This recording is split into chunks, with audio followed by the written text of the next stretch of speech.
Bom dia, turma! Vamos conferir a atividade de matemática. Então, crianças, vamos iniciar a correção da nossa atividade. Vamos hoje estudar sobre situações de divisão, né? Lembrando que já foi estudado nos anos anteriores, divisão. Então, vamos lá.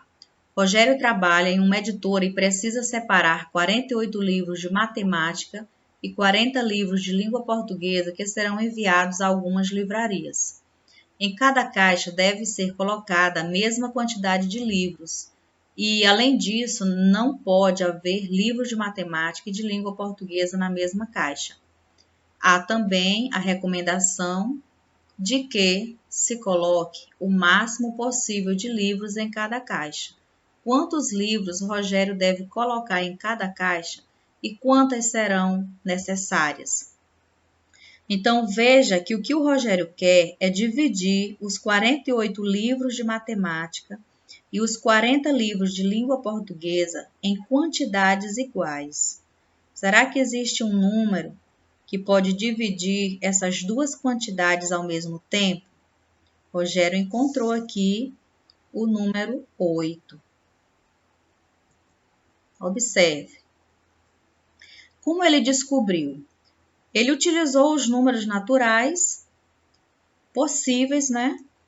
E foi calculando, encontrando aqui outro fator que resultasse na quantidade 48, né? Fez a mesma coisa aqui com o número 40. Foi multiplicando pelos números naturais possíveis, nem todos foram possíveis, né? O 3 não foi possível. E encontrando aqui os fatores que resultassem em 40. Então, ele percebeu que 8 é a quantidade que pode dividir 48 e também pode dividir 40. Olha que interessante. Então, nós podemos concluir o seguinte, que o número 8 é o máximo divisor comum entre o 48 e o 40, certo, crianças?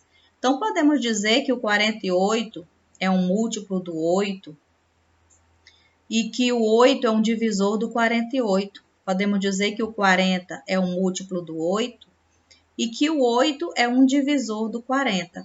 Olha que interessante. Agora vamos responder, completar as nossas afirmativas. 48 livros de matemática, distribuídos de 8 em 8, podem ser colocados em quantas caixas? Em 6 caixas. 40 livros de língua portuguesa distribuídos de 8 em 8 podem ser colocados em 5 caixas. Portanto,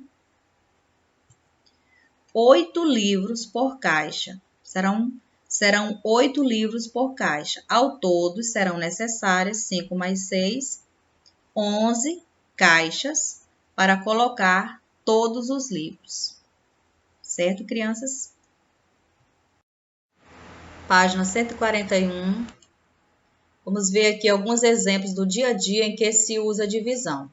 Ao fazer uma compra em que o valor total deve ser parcelado, né? Para calcular o valor de cada parcela, dividimos o valor total pelo número de parcelas. Digamos que alguém queira comprar um carro no valor de R$54 mil e quer pagar em 48 vezes, né? Então, divide o valor total pela quantidade de parcelas e aí obtém o valor de cada parcela. Essa é uma situação que envolve divisão. Ao organizar mercadorias, em uma granja, por exemplo, para saber quantas caixas de uma dúzia serão necessárias para organizar todos os ovos, é outra situação de divisão. Digamos que 300 ovos precisem ser divididos em caixas que contenham uma dúzia. Então, divide por 12.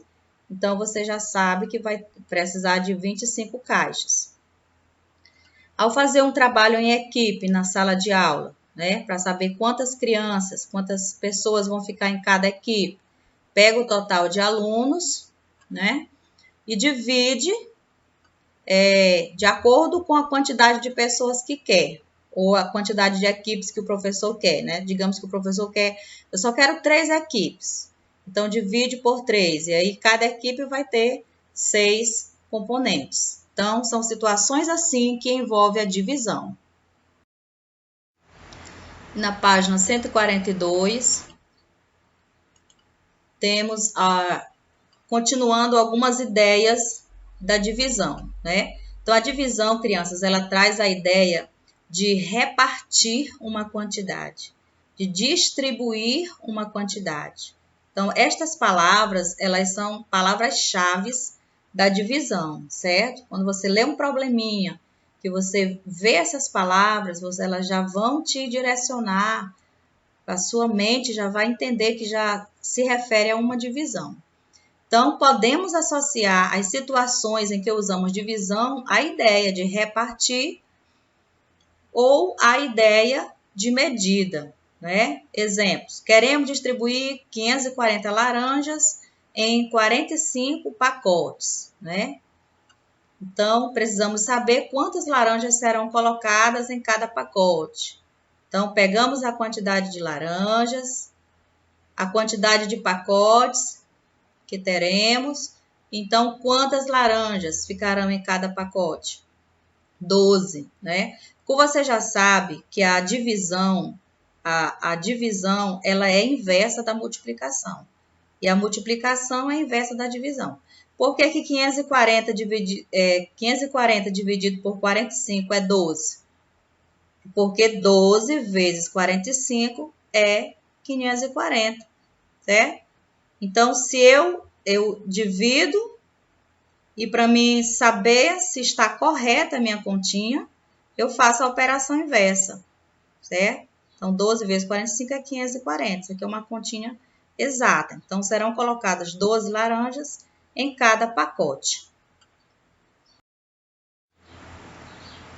Página 142 ainda. Vamos falar dos termos da divisão.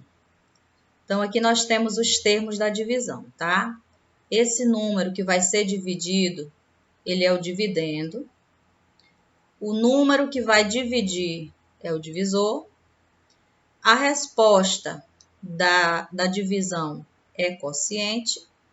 E o que sobra, nós chamamos de resto, certo? Então, quem é o dividendo? Quem é esse número aqui, crianças? Ele é o divisor vezes o quociente mais o resto, tá? Digamos que tem um probleminha onde não apareça o dividendo. Só apareça o divisor, o quociente e o resto. Como é que você vai fazer para descobrir quem é o dividendo? Você pega o divisor, faz uma continha de vezes. Depois que encontrar o resultado, mais o 7, aí você vai encontrar o número final que vai ser o dividendo, tá? Então, bem simples assim. Que nós temos essa mesma operação, eu vou fazer aqui passo a passo. Quem ainda tem alguma dúvida sobre como fazer uma conta de dividir, preste atenção. Então, vamos lá. Vou dividir 5 por 9? Não, 5 é menor que 9. Vou dividir 54 por 9. Será que 54 é um múltiplo de 9? Lembra aí da tabuada? Então, vamos lá.